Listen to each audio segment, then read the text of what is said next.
The massive alien ship appeared in Earth's orbit on a quiet Tuesday morning in May 2157. Its dark metal hull absorbed sunlight like a shadow against the stars.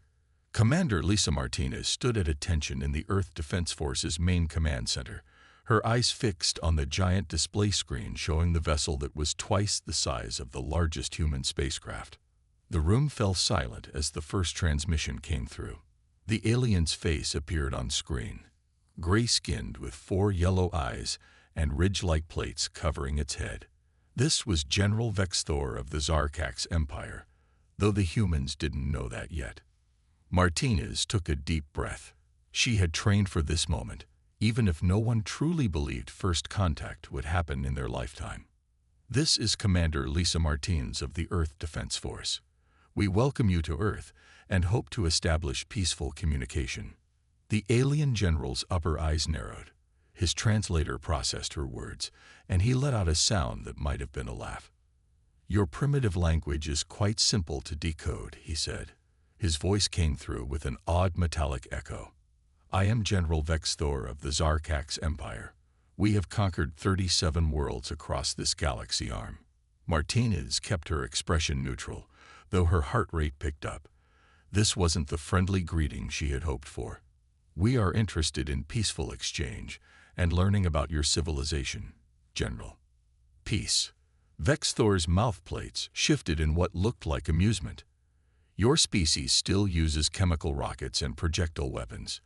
You have barely reached your own moon.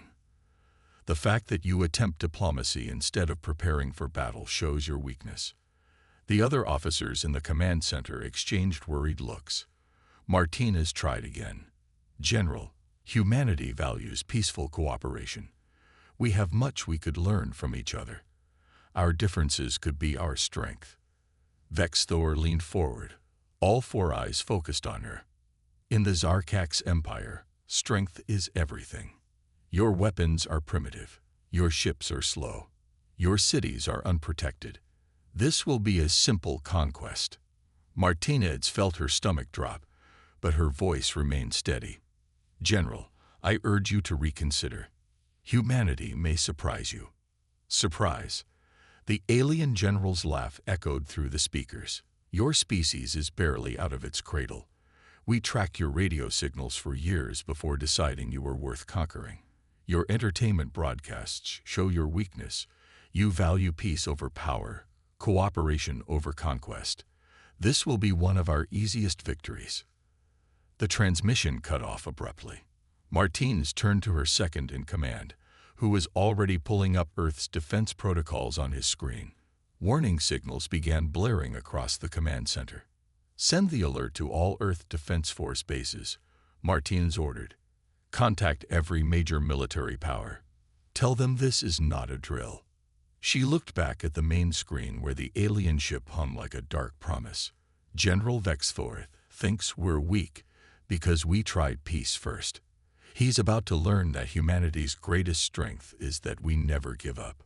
Across the globe, military bases went into high alert. Spacecraft were prepped for launch. Weapon systems powered up. The Earth Defense Force had hoped first contact would bring new friends to humanity. Instead, they got their first interstellar war. In his command ship, General Vex Thor was already planning the invasion. He had conquered many worlds, and this one looked easier than most. These humans with their simple weapons and hopes for peace would fall quickly. He didn't know that he had just made the biggest mistake of his military career. He didn't know that humans had spent their entire history fighting and adapting. He didn't know that offering peace first wasn't weakness. It was giving your enemy a chance to avoid what was coming. The Zarkax Empire was about to learn why you should never mistake humanity's kindness for weakness.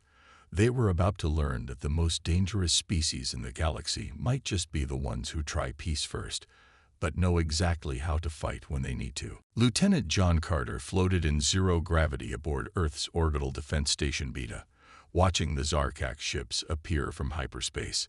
The alien vessels looked like giant arrowheads made of dark metal. His space marines checked their magnetic boots and weapon systems as red alert warnings flashed through the station. "They're not even trying to hide their approach," said Sergeant Amy Wells, Carter's second in command. She adjusted her helmet's heads-up display, marking each new enemy ship that appeared. "They don't think they need to," Carter replied. He watched as more ships joined the alien fleet. "They expect this to be easy." He activated his comlink to address his team. "Remember the plan. Let them think they have us beat." The first alien shots lit up space like purple lightning. They expected the orbital station's shields to fail immediately. Instead, the energy dispersed across a web of small satellites that Earth had positioned around each station. The satellites weren't shields. They were collectors. "Energy absorption at 60%, reported Private Steve Duncan from his console. "Capacitors charging faster than expected." The Zarkak ships moved closer, firing more shots. They didn't understand why the station hadn't crumbled yet. On their scans, Earth's technology looked primitive. They didn't know that humans had spent decades preparing for alien contact, both friendly and hostile. "Absorption at 90%, Duncan called out. "They're still coming closer." Carter smiled inside his helmet. "Let them come. Weapon stations, prepare for Protocol Echo. Remember your training." The alien ships formed an attack pattern around the station. Their general had told them this would be simple: destroy the orbital defenses, then begin the ground invasion. They didn't expect any real resistance from such primitive technology. "They're within optimal range," Wells reported. "All ships are in position." Carter took a deep breath. Now, the satellite network that had been absorbing enemy fire suddenly released all that energy back at the alien ships. But it wasn't just raw power. Humans had learned to modify and focus it. The purple alien energy came back as precise beams of blue light, enhanced by Earth's own technology. 3 Zarkak ships exploded immediately. The others scrambled to raise shields they hadn't thought they'd need. As they broke formation, Carter's Marines launched their next surprise. "Release the drones," he ordered. Hundreds of small drones shot out from hidden bays around the station. The Zarkak sensors showed them as simple missiles, primitive projectile weapons. They didn't shoot them down because their shields could easily handle such basic explosives. That was their second mistake. The drones weren't missiles. They were magnetic disruptors disguised as simple weapons. As they passed through the alien shields, they attached to the ship's hulls. Then they began interfering with the alien vessel's artificial gravity and navigation systems. "Drone attachment successful," Wells reported with satisfaction. "Their ships are losing control." Carter watched as the mighty alien vessels began to spin and drift. Without stable artificial gravity, their crews couldn't function properly. Without proper navigation, they couldn't target the station. "Launch fighters," Carter ordered. "Show them how humans do space combat." Earth's fighters were smaller than the alien ships, but now they had the advantage. As the Zarkak's crews struggled with failing systems, human pilots weaved between their ships, targeting engines and weapons with precise shots. In his command ship, General Vexthor watched in disbelief. These humans had turned his own weapons' energy against him. They had fooled his sensors with disguised technology. They were using the zero-gravity environment better than his own troops. "Retreat," he ordered finally. "All ships, retreat and regroup." As the alien fleet fled back into hyperspace, Carter looked at the damage report. They had destroyed 5 enemy ships and damaged 12 others. The orbital station had only minor damage from the initial barrage. "Send word to command," he told Wells. "Tell them the orbital defense station's held, and tell them we've learned how their weapons work." The first battle for Earth was over. The humans had won, not because they had better technology, but because they had spent centuries learning to use their enemy's strength against them. General Vexthor had thought humanity's space defenses were primitive. Now he knew better. But this was just the beginning. And humans were just warming up. Major Amanda Collins crouched behind a snow-covered boulder in the Rocky Mountains, watching through her binoculars as the Zarkak's landing ships descended through the clouds. The alien vessels glowed purple against the gray winter sky, as they searched for a place to land their ground forces. "They're coming down exactly where we predicted," she whispered into her radio. "All units hold position. Remember your training." The aliens had chosen the mountains for their first ground assault, believing the high altitude would give them an advantage. Their species evolved on a high-gravity world, making them stronger than humans in normal conditions. But they didn't know that humans had been fighting in these mountains for centuries. The first alien transport landed in a valley, its metal legs crunching into the snow. Zarkak's soldiers marched out in neat rows, their armor gleaming.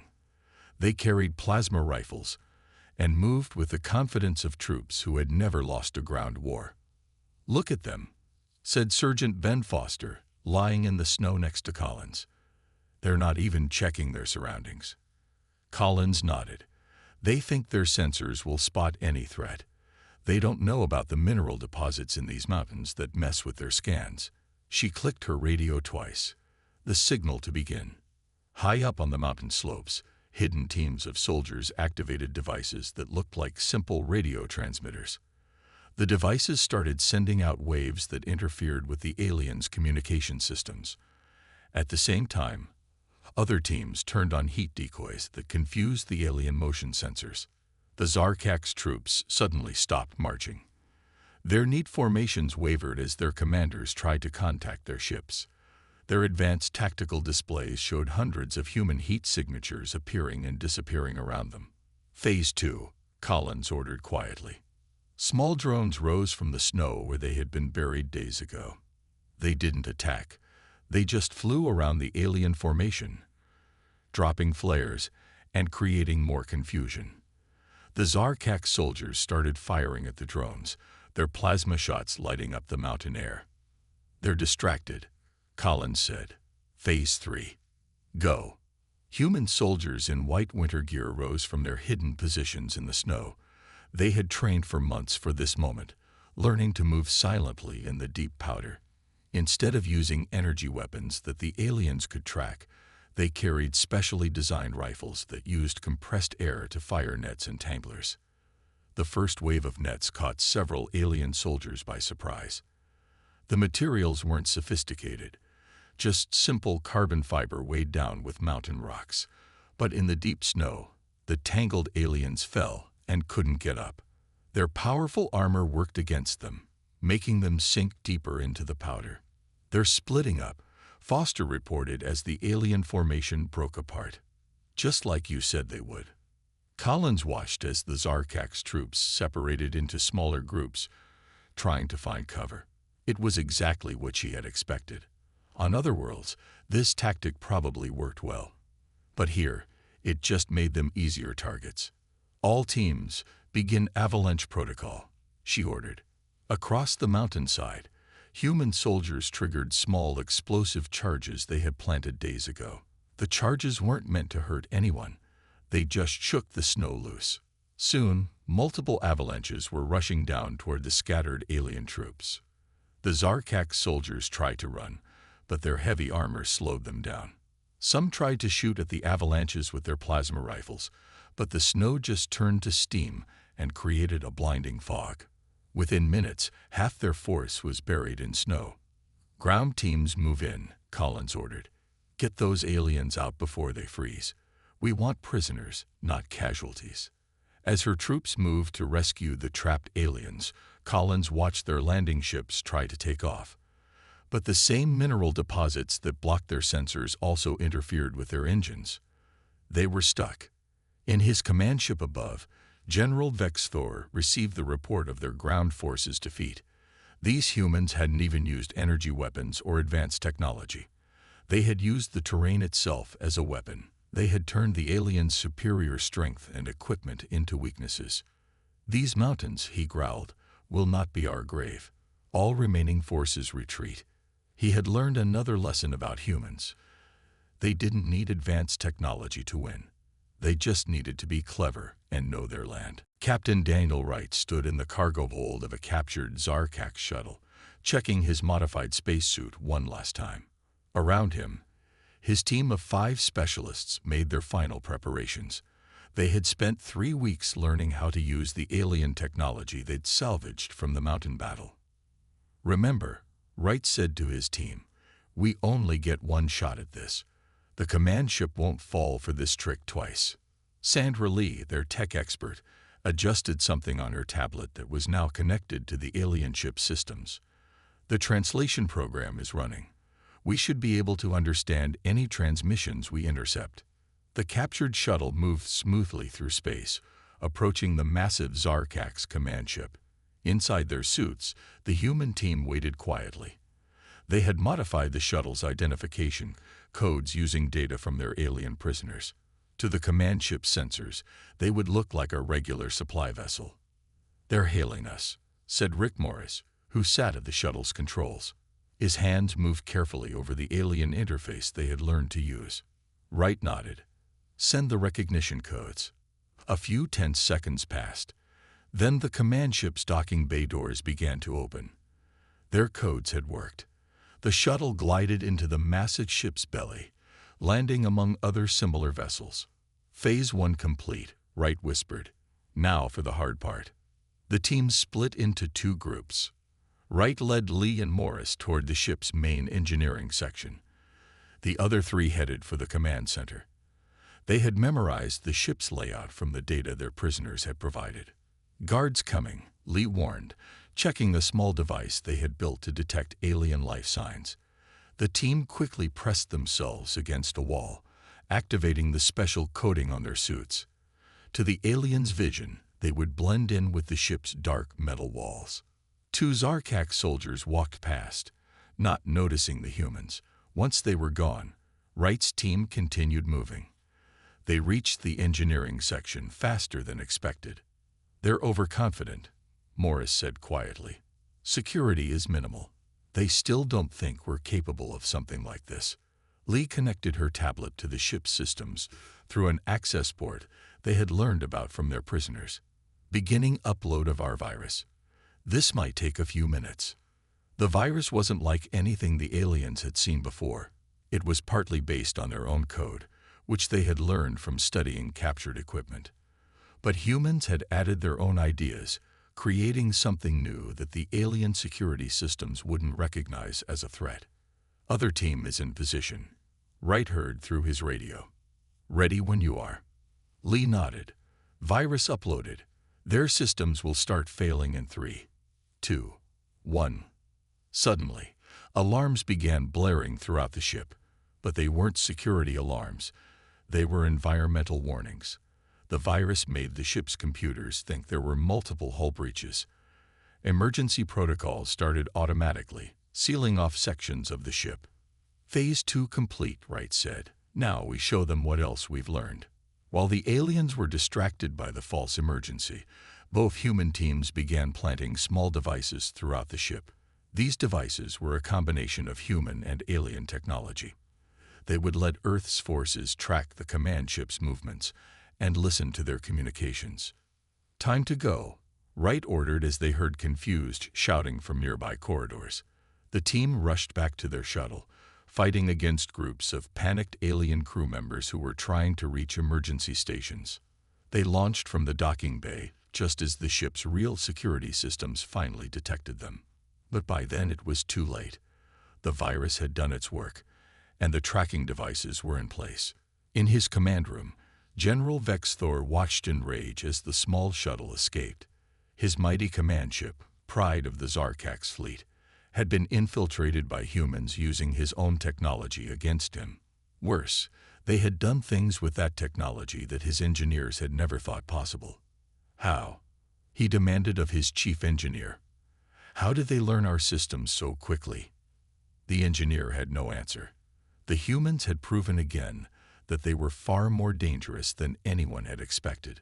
They didn't just use technology. They improved it, combined it, made it their own. The general looked at the report of systems affected by the human virus. They would need weeks to clean it out completely. And now, somewhere on his ship, human devices were watching, listening, learning. The hunters had become the hunted. Lieutenant Kate Morrison sat in her underground command center, watching dozens of screens showing intercepted Zarkax communications. After the successful raid on their command ship, Earth's forces could now listen to most alien transmissions. But Morrison had a better idea than just listening. She wanted to use these communications against them. Send the first message, she told her team of communication specialists. They had spent weeks studying how Zarkak's officers talked to their troops. Now it was time to use that knowledge. The first fake transmission went out to a group of alien ships near Mars. It looked like it came from their command chain, but the message was carefully crafted to create doubt. It mentioned a human victory that the troops hadn't heard about yet, making them wonder why their commanders hadn't told them. Watch their responses, Morrison said, leaning forward in her chair. The aliens didn't disappoint. Their return messages showed confusion and concern. Some asked their superior officers about the battle they hadn't known about. Others wondered what else their leaders weren't telling them. Time for Phase 2, Morrison ordered. Her team began sending out more messages, each one designed to chip away at the aliens' confidence. Some talked about human weapons the Zarkaks hadn't seen yet. Others hinted at secret human bases in places the aliens thought they controlled. In the Zarkaks' fleet, the messages began causing exactly what Morrison had hoped for: chaos. Their strict military hierarchy meant lower-ranking soldiers never questioned their leaders. But now, they were starting to ask questions. Why hadn't they been told about these human victories? What else were their commanders hiding? They're fighting among themselves, reported Alan Chen, one of Morrison's analysts. Look at these messages. Ship commanders are arguing with their sector leaders about battle plans. Morrison nodded with satisfaction. Now we show them what humans learned from centuries of our own wars. Send in the personal messages. Her team began transmitting messages that seemed to come from Zarkak soldiers to their families back home.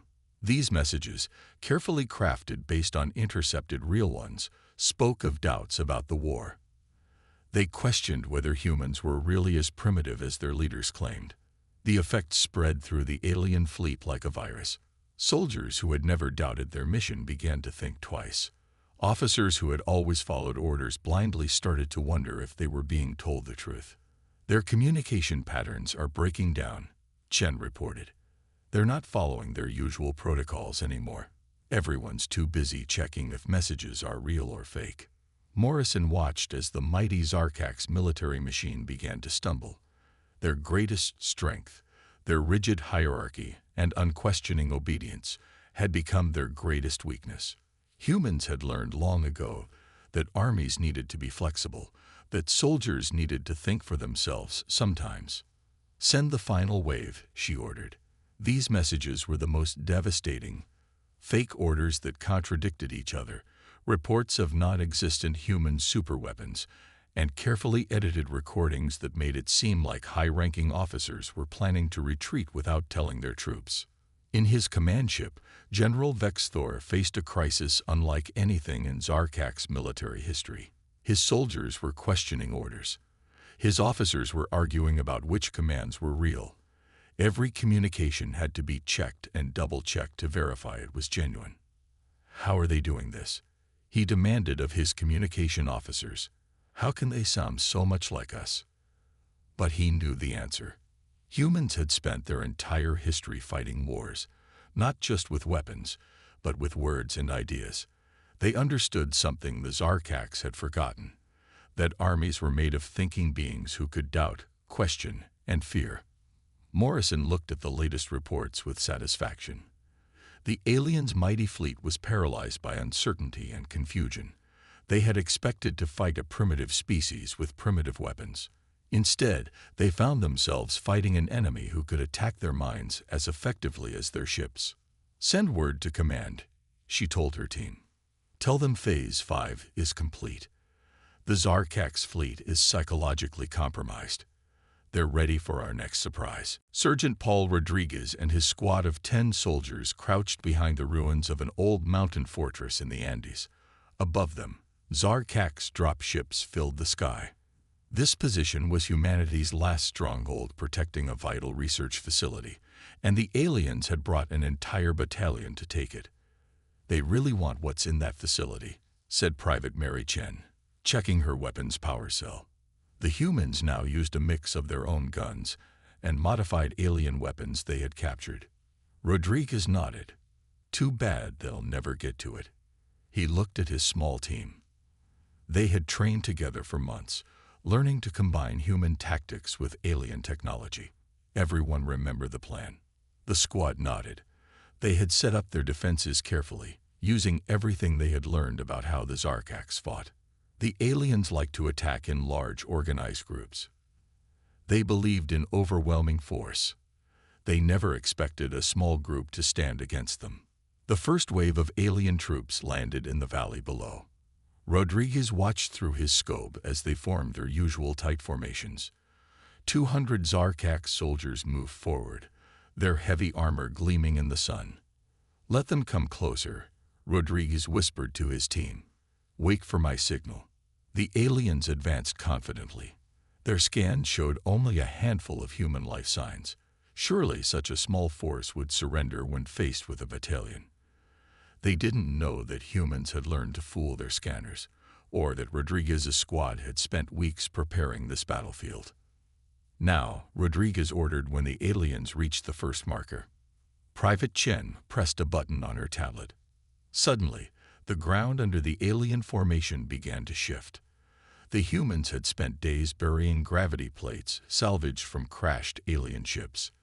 Now those plates activated, making the ground feel like it was tilting. The Zarkax soldiers stumbled, their neat formations breaking apart.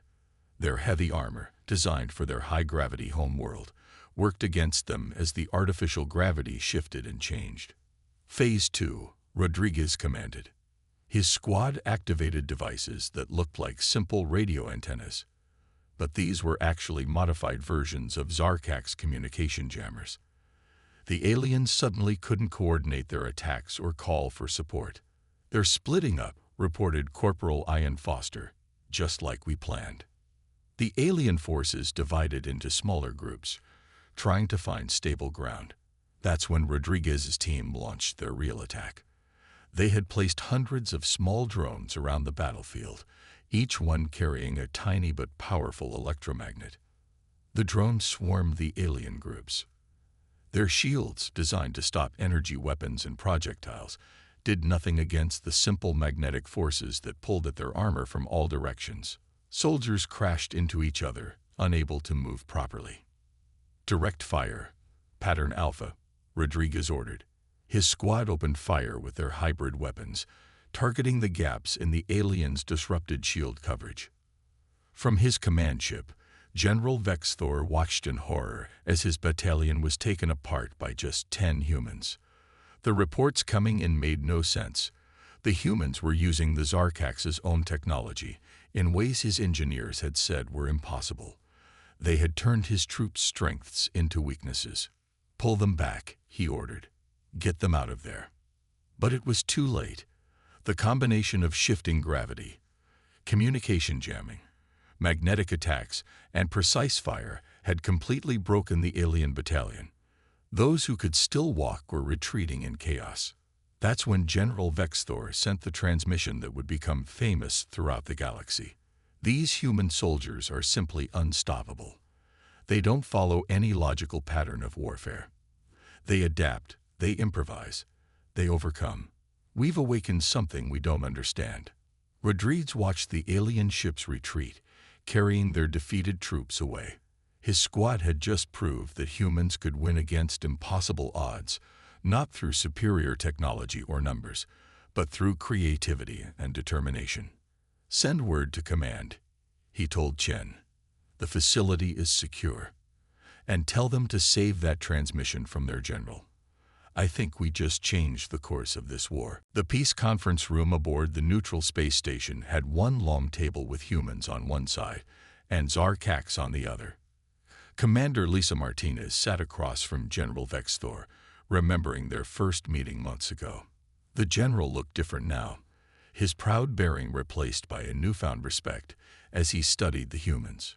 "Your species," Vexthor said, breaking the silence, "has done what no other race has managed in 10,000 years. You have forced the Zarkax Empire to call for peace. Martinez kept her face neutral, just as she had during their first encounter. "We never wanted war, General.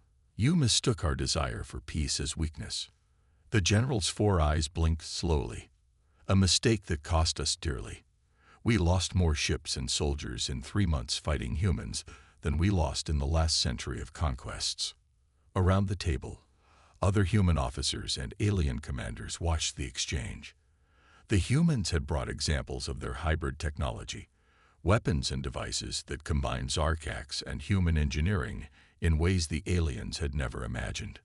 "Your greatest victory," Vexthor continued, "wasn't in defeating our forces. It was in showing us how much we had forgotten. We became so focused on pure strength that we forgot about adaptation and creativity." Lieutenant John Carter, who had led the first space battle victory, placed one of the modified weapons on the table. "This is what humans do, General. We take ideas and make them better. We learn, we improve, we grow." Major Amanda Collins, who had won the mountain battle, added, "We don't just use technology. We understand it, change it, combine it in new ways. Every defeat taught you something new about humans, didn't it?" The general nodded slowly. "Each battle showed us a different strength. Your space tactics, your use of terrain, your ability to adapt our technology." He looked at Lieutenant Kate Morrison, who had run the psychological warfare campaign. "And your understanding of how to break an enemy's will without firing a shot." "The Zarkax Empire has offered peace," Martine said, "but we need to know it will last. Your species has a long history of conquest." Vexthor stood up, his tall frame casting a shadow across the table. "That is why I am here to offer more than peace. The Zarkax Empire wishes to formally recognize humanity as equals. We offer an alliance." A murmur went through both sides of the table. In their entire history, the Zarkax had never offered an alliance to a species they had fought. They only conquered or destroyed. "An alliance?" Martines asked carefully. "Your species has shown us that true strength isn't just in weapons or numbers," the general explained. "It's in the ability to think differently, to solve problems in new ways. The galaxy is vast and dangerous. Perhaps it is time for the Zarkax to learn new ways of facing those dangers." Captain Daniel Wright, who had led the raid on the command ship, spoke up. "And what would this alliance mean?"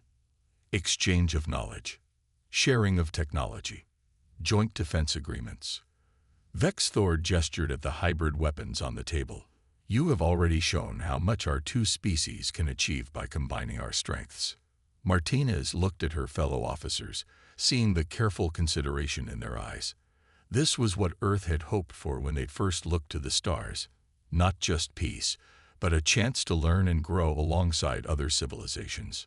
"We will need to establish clear terms," Martines said finally. "Trust must be earned." "Of course," Vexthor agreed. "We have learned not to underestimate humans in any way." He extended his hand in the human gesture of agreement that he had learned. "Let this be the beginning of a new chapter for both our species." As Martinez shook the general's hand, she reflected on how far they had come. The Zarkax had arrived expecting to find primitive beings ready for conquest. Instead, they found equals who showed them a new way of thinking about strength and progress. "Welcome to a new era," Martine said. "Let's show the galaxy what humans and Zarkax can achieve together."